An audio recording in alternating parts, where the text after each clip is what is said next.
يسأله من في السماوات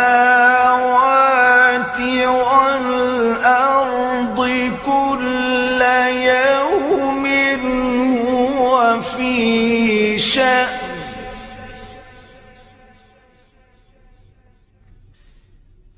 فبأي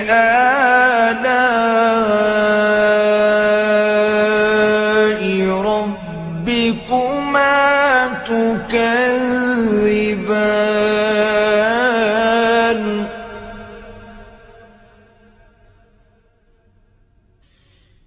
سنفرغ لكم أيها الثقلان فبأي آلاء ربكما تكذبان